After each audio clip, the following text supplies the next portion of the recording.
everybody. Welcome to the first episode of Tim Talks, the show that's not really a show, but really just an excuse for me to, talk about news stories that are prevalent to me at the time, or really any issues that are on my mind, or just an excuse to talk to some of my talented friends.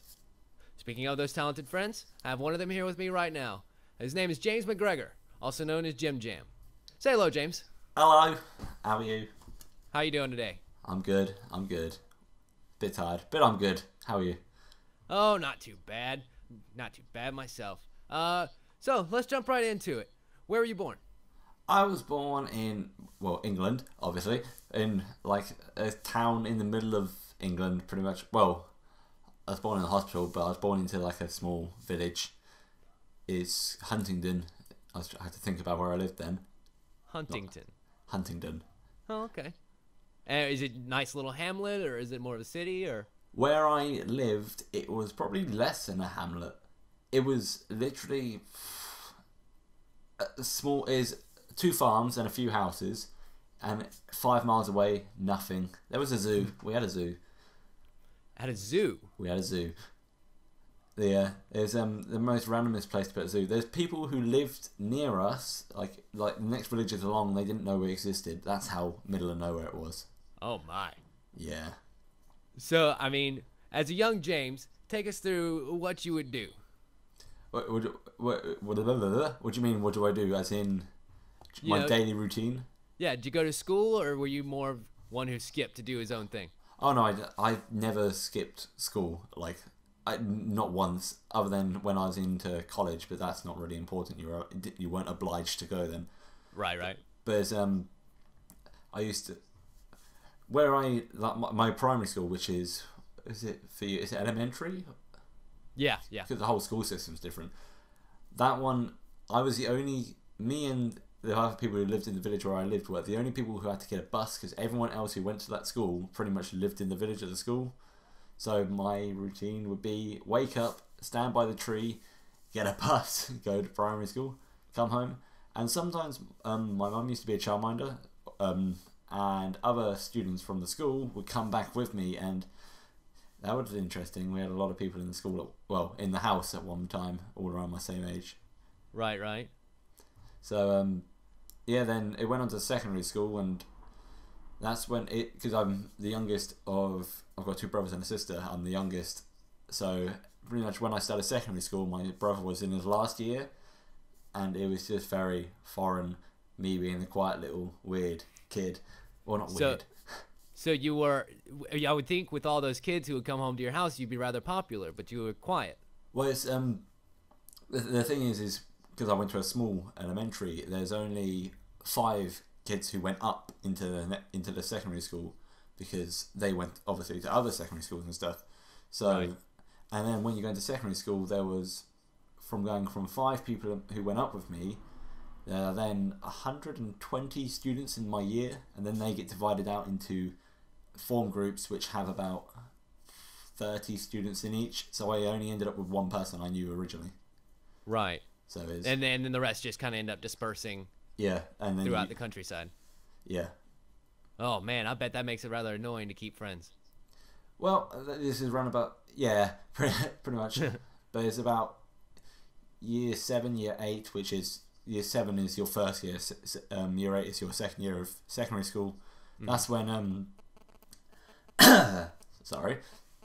That's when MSN. My voice is going really weird now. Hang on. That's when around about the days MSN and all those sort of websites were getting popular. So that's when internet connectivity, people communicating with each other on the internet, became more of a thing. So it became less hard to lose track of friends. Right. But the first few kind of lost. And so you were able to ride that wave pretty effectively. It took me a while to kind of get into the internet, as it were. We had 1 computer in the house, and we could only use it after a certain time because that's the way the internet was, dial-up and everything. Right. There's I was normally always a kid on the computer. Did y'all have AOL as well? I know I spent many hours sitting in front of that little splash screen trying to get it to log in just right. I never used AOL, and I don't think our computer used it, but I know my nan used it. I remember going to my nan's house, and she had AOL, but never used it. So then, how do you go from someone who's just nice and quiet to able to make videos? Because to put yourself out there, you kind of have to be a little bit more open than that. The way I communicate with people is I'm quiet to begin with, because I don't want to be the person to say the first thing. With a video, there's no one there to say the first thing to, so you just blurt out whatever you want to say as if you're not talking to anyone, as if you're just talking to yourself.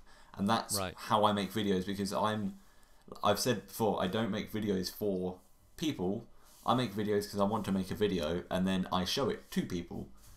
The difference is because I don't like people watching my videos when I'm near them. I hate that. Yeah, I know what you mean. It's tough to see yourself on camera sometimes. Yeah. It's not as much the camera, it's the whole, you're watching something I made, and I'm here, not there. It just right.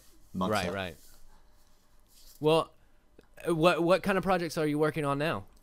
At the moment, it's interesting. I've got, a few years ago I came up with an idea where there's lots of little ideas that I kept on writing down, and they all pieced together, and that's actually formed a book which has been kept in my head for too long, and I'm starting next week actually writing out that book. Right. Which is, well, it's going to be, at the moment it's 2 books, and possibly a third, but it's 2 books at the moment. And they're not short little books, they're proper, quite chunky books if I write them, but the only problem is I'm not very good at writing. Well, I've never tried writing before, so it'll be interesting to try. Well, apparently the secret is rewriting and rewriting and rewriting, so just keep at it. And so is that going to tie into some of the chapter videos that you've done already? No, the book I kind of wanted to keep, I didn't want to say anything about it, because I've only ever told one person about what the story and everything I said before in it. Well, you don't have to. No, I won't say what it is, but what they said is they're a person who's read a lot of books. Well, I know they've read a lot of books, and they said they've never heard of any story like what I'm trying to make. So that's why I don't want to say anything to it, in case someone stumbles across the video and I'm like, that's a good idea, I'll write a book, because it will take me forever to get the idea on paper. Right. Well, best of luck to you on that. I hope it comes out like you hope. Yeah, that's one project which has just been like ideas upon ideas for a few years, but never started. Right. Now, go into these chapter videos, because I've watched a couple of them. They're rather interesting, but they're different. They were going to start off as every day I would have a camera on me, and I'll record what I do through the day and then edit it out. Then I kind of realised around about the 2nd chapter I don't have a very interesting life, so it wouldn't prove very effective. So I thought I'll try and make a chapter based on the theme of stuff I've done that week. And that's why this week's chapter, the one that I'll be filming probably tomorrow, is actually based upon work, because this week I've decided, well, I'm trying to get a new job, and I'm trying to get all my projects that I want to do and start them all, and it's based upon work and the different jobs I've had, because I'm doing work. Right. Yeah, it can be tough to balance your real life as well as your hobby type work. Yeah. Shoot, I'm having that kind of problem myself. I ended up staying up till probably, 4 o'clock in the morning editing together a bunch of StarCraft videos, and waking up at 8:30 in the morning after that. Not exactly great. Yeah, I remember one of my first videos I made, which is, well, no, not one of my first. It's one of my first gaming videos, which was in 2008, and I think I did an all-nighter. It's one of the first times I've done an all-nighter, and it's just editing, because I didn't have a clue how to work the program, and that was interesting. And that video still exists. That is, it's called Halo Re. I don't know if it's actually live on YouTube, but it still exists on YouTube. I've got an unlisted version. We'll put a link to it in the description. Okay.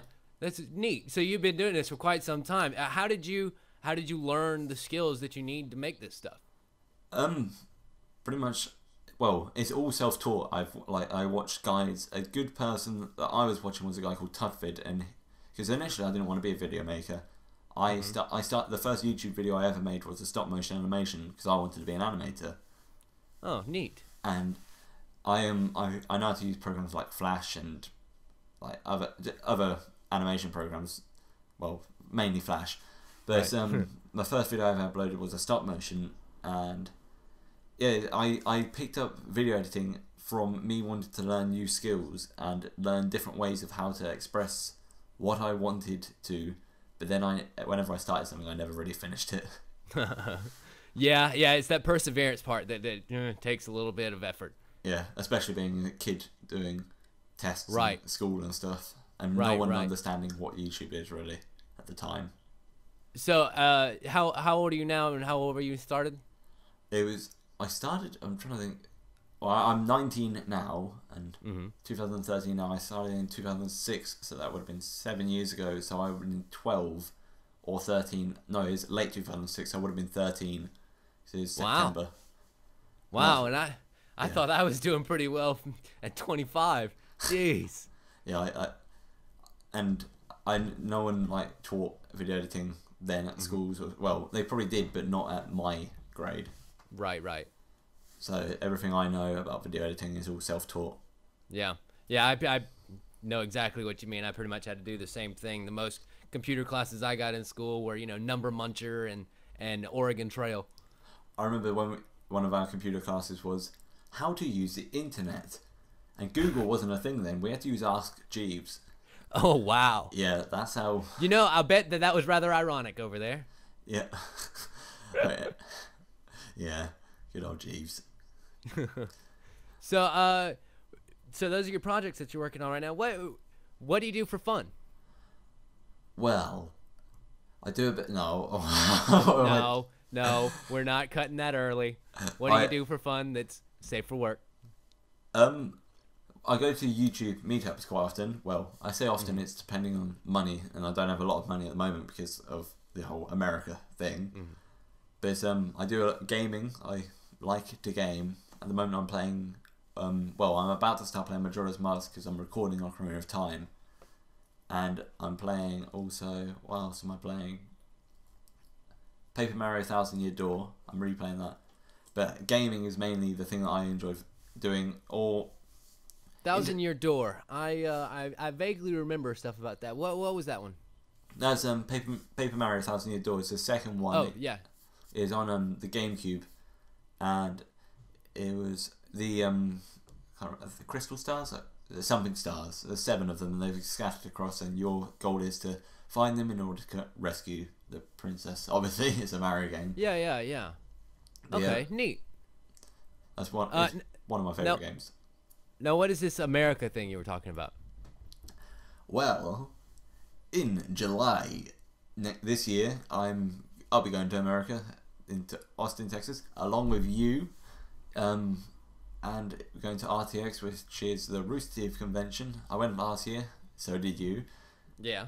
And that's going to be a lot of fun. There's stuff hopefully happening there, which I'm still not allowed to talk about apparently, but yeah, I'll be showing something there, which I can't talk about. Of course. Yeah. And so it takes a little bit of effort to raise up enough money to cross that much ocean. Yeah, my plane ticket is £850. God. Which is about $1,300, I think. Ow, that hurts. That physically hurts. And that's then just a plane ticket. I'm about to say gotta get. Well, actually, no, I don't have to get an ESTA. I've already got my ESTA. I've also got to get the money for when we're over there. I'm going to need about £300-400 for at least. For food and buying stuff there, like gifts and stuff. Yeah. Also going to need. Safe to mention the rental fee on the house. The rental. Well, I've paid half of that so far. Oh, nice. And also I've paid someone else's, so I've paid 3/4 of mine. Yeah, about to say that kind of ends up translating over. Yeah. Nicely done, sir. Yeah, it's good to kind of segment things up like that because eventually, before you know it, you've actually made something or done something, whatever it is you need to do. Something that I do is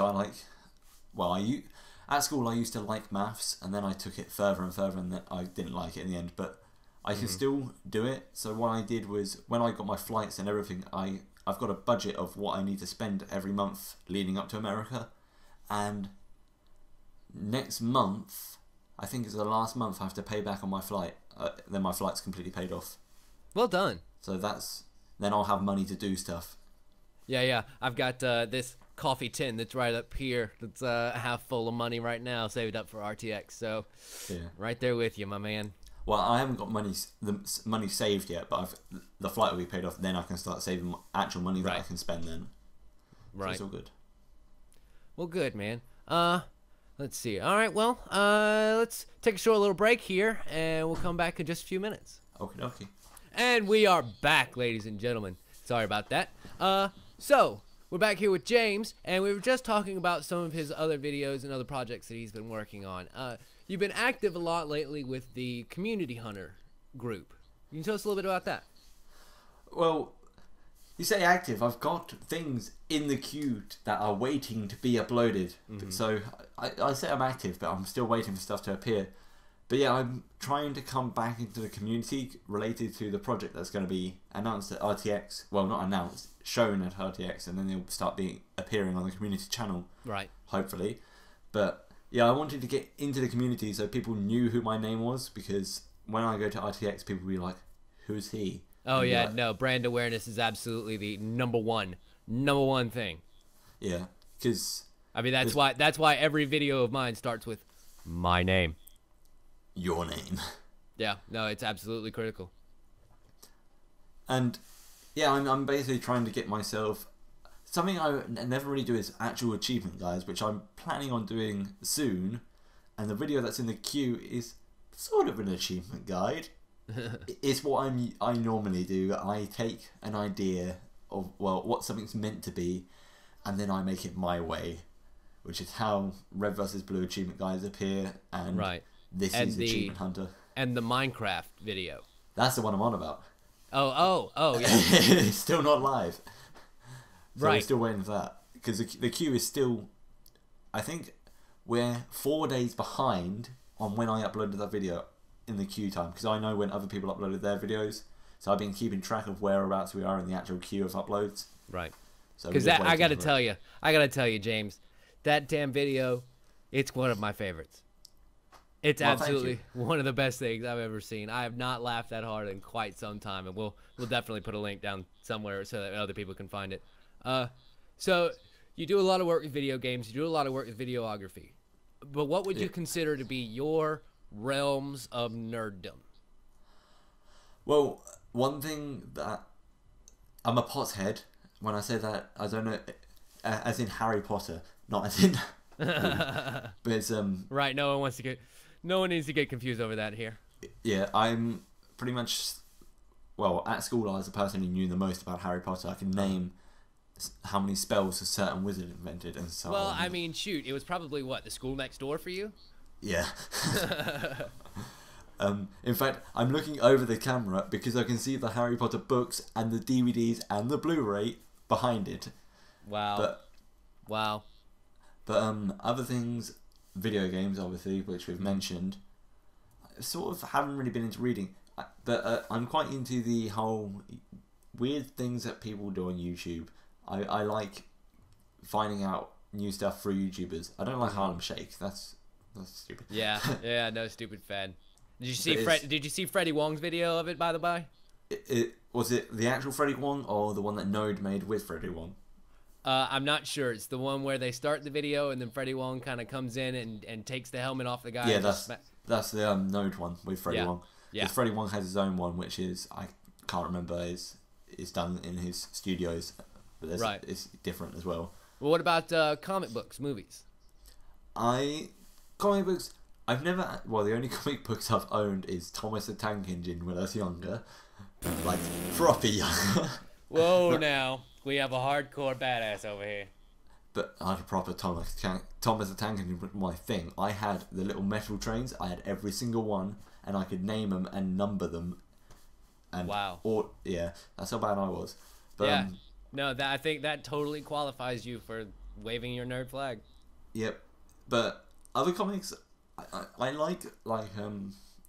the Avengers and stuff. I like the films, and then I like researching behind the characters and finding out more information before seeing the next film. Like, I was looking forward to the Avengers because I saw Iron Man 1. Right. And I saw the end bit, and I was like, okay, I researched about what that end bit meant.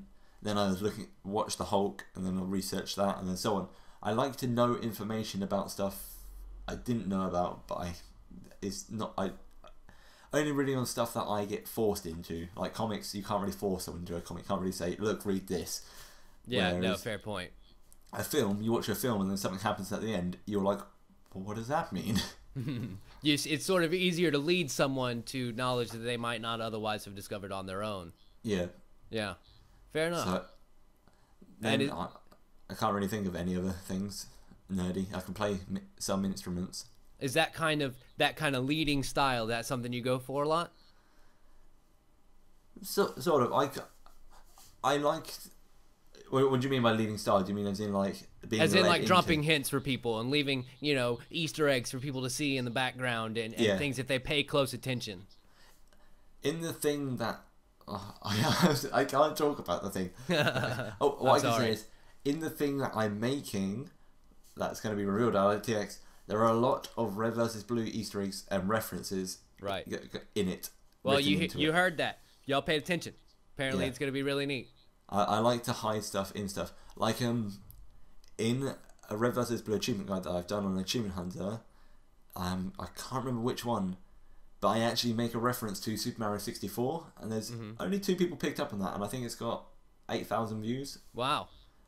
It's a small reference. It's saying about the cannon shooting up into the castle and how many stars you needed. I called it something else. Right.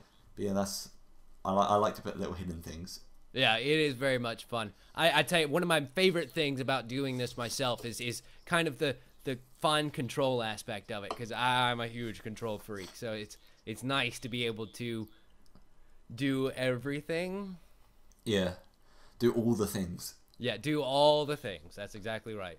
That's another thing I'm not into from the YouTube side. That whole nerd-fighteria thing.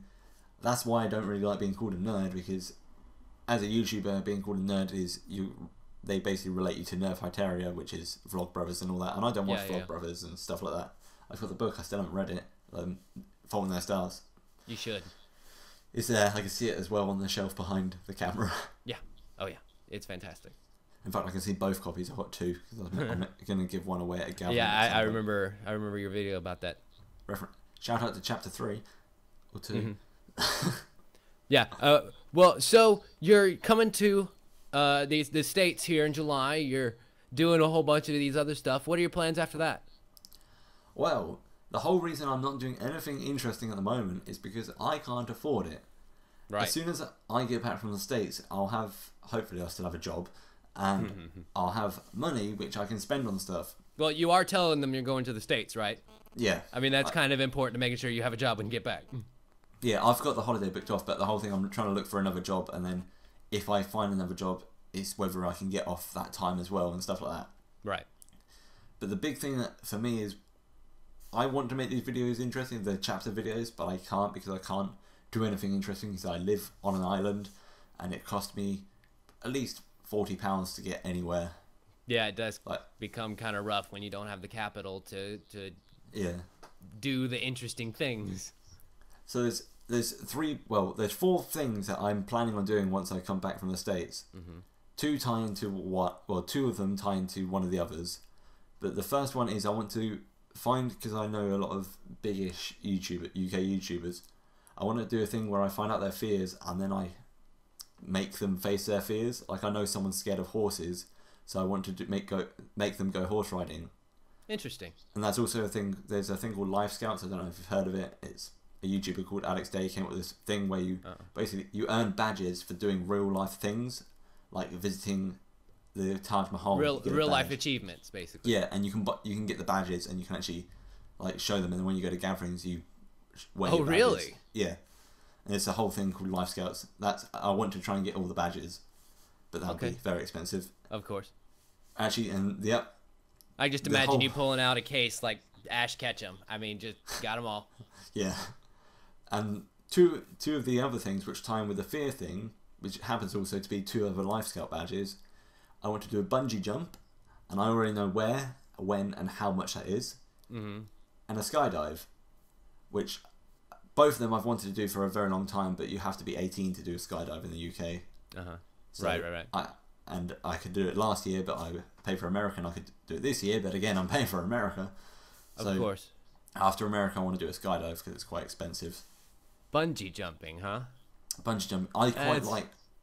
Rather like extreme heights. for the nerdy kid who is rather quiet in class. I really like heights. Like, when I was in Dominican Republic, I did parasailing, which was really fun. And people thought I was really scared because I wasn't making a noise. I wasn't making a noise because I was enjoying everything. And that's kind of exactly the opposite of what you would expect the normal reaction to heights to be. I just love being up high and stuff. Fair enough.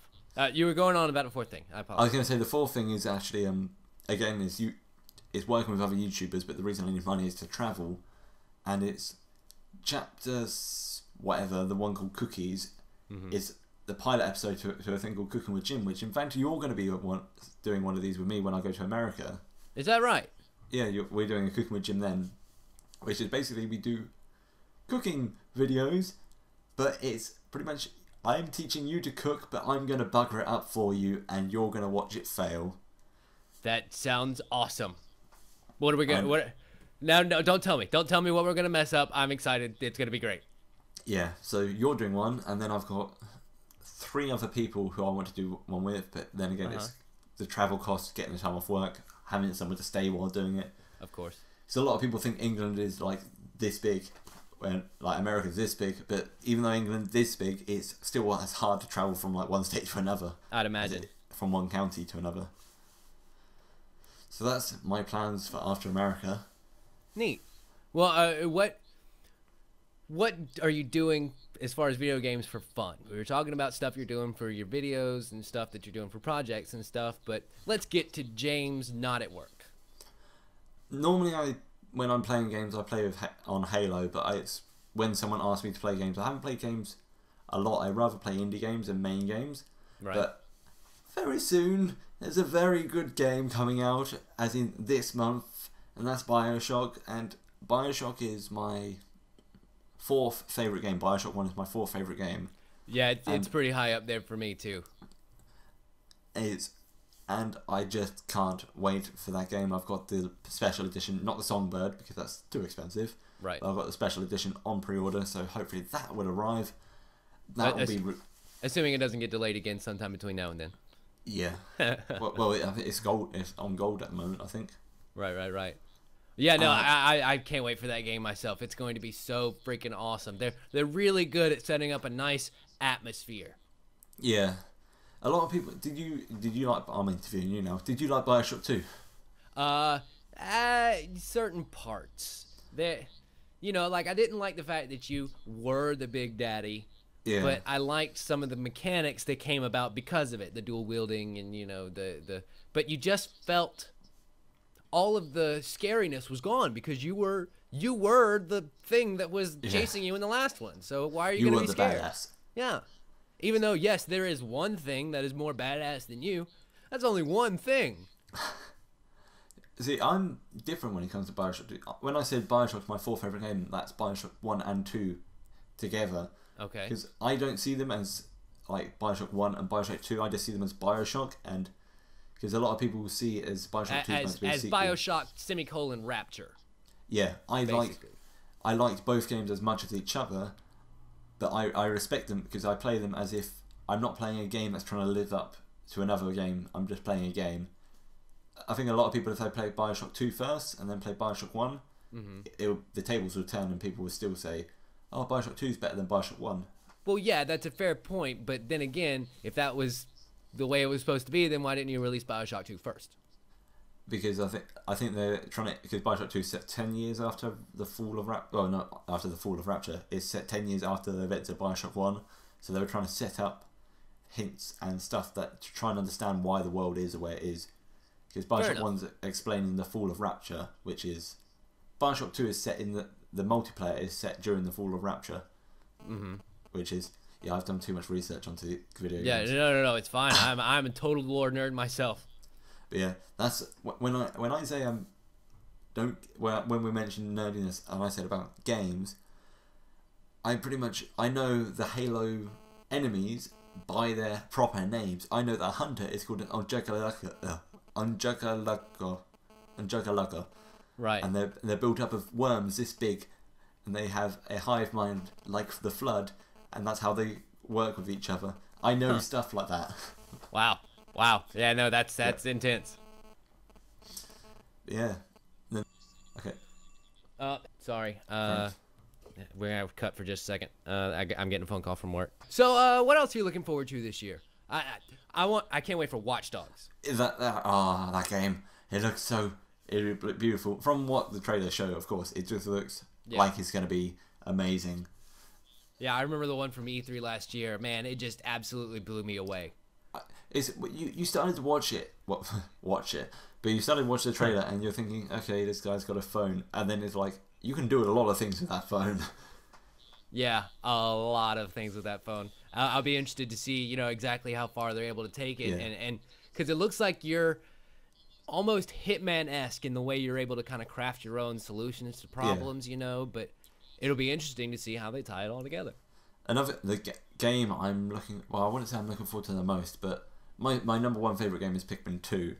And Pikmin 3 comes out on the Wii U later this year. We still don't have a date.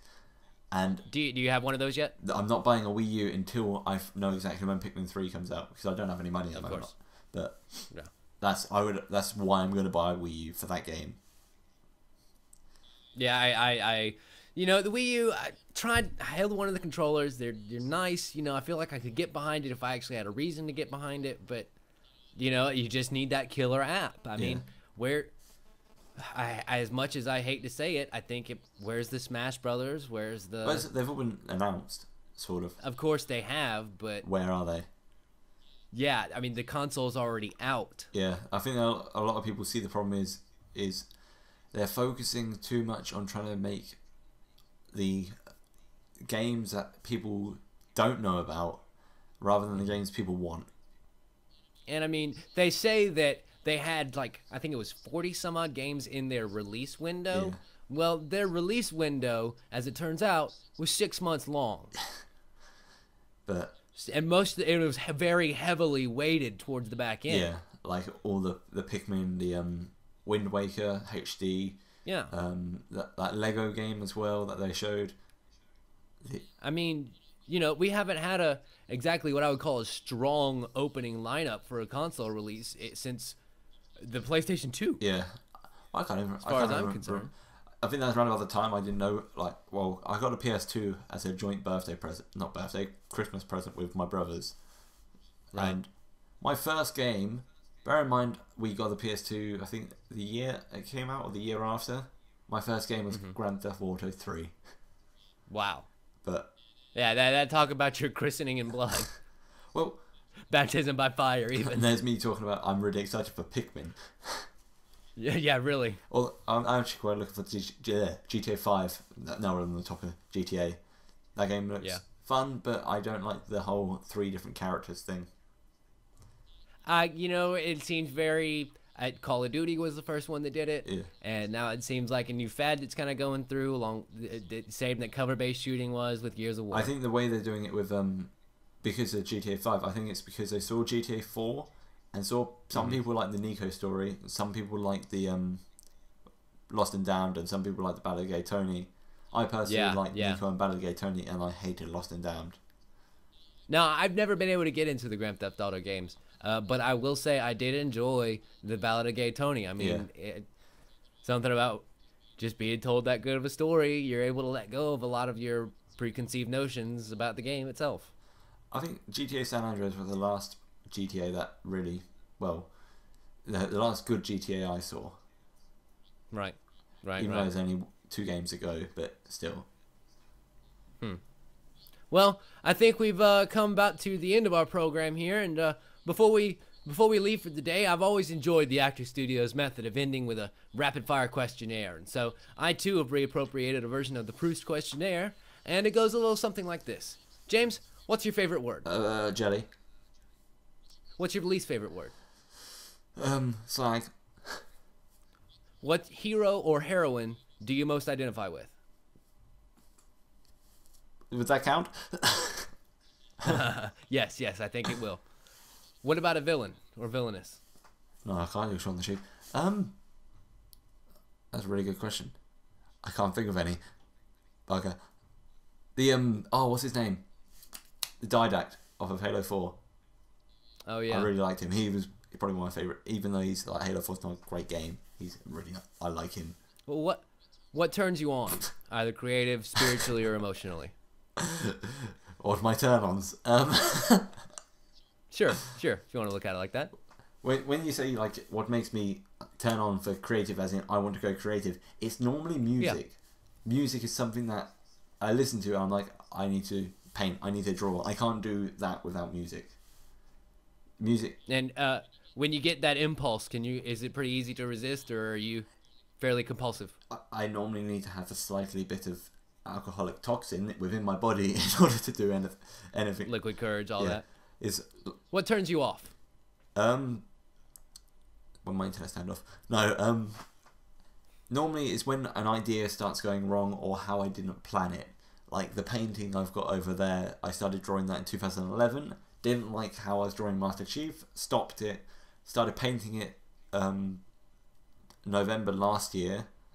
And then... That's the one with Yoshi, yeah, yes? And then you saw I stopped that after about a week because I couldn't get the creeper in the right position. It is now, but then I got on unfocused. It's when something just doesn't go to plan, and then I can fix it. It's just I don't want to. What other talents, other than the ones that you have, would you like to have been gifted with? A bigger no.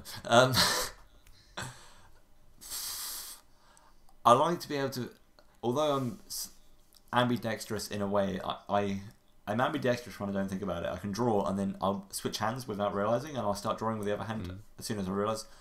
But I can't play, like I can play the piano, but I'm not very good at doing both hands, and that's one gift I would like. Right. And I think willpower. I think of something to do, but I don't think I can do it. I come up with ideas, but I don't think I can make the idea possible. Fair enough. Well, what's your favorite curse word?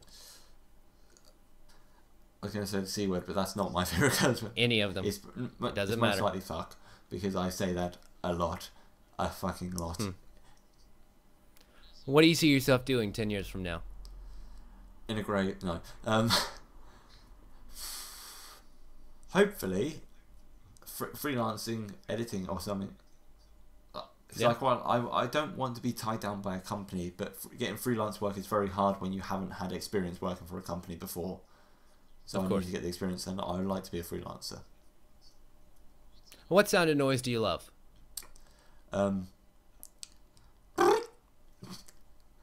What sound and noise do you hate? Oh god, the polystyrene, when it's polystyrene on polystyrene, it makes that.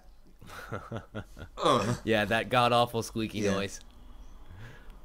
If you had a choice, how long would it take you to respawn after you died? 6 seconds. I know that's not a random number. I was trying to consider how long it takes from the person or the reason I died to be away from me, and during that time I can calculate how to avoid it happening again. Very logical. 6 seconds for some reason is the number that seemed to fit.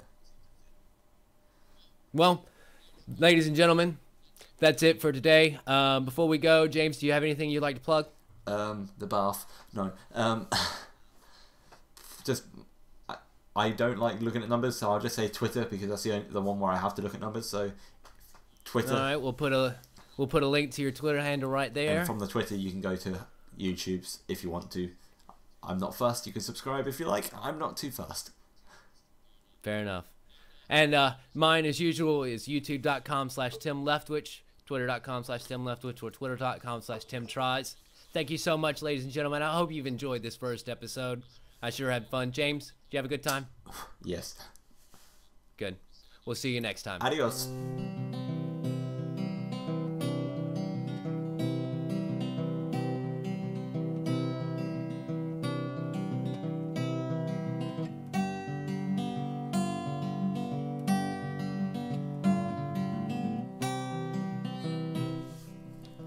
ow, I just clicked my nose. And we are clear. It just ends, you hear a crack and you're like, ow. Well done, sir. Well done.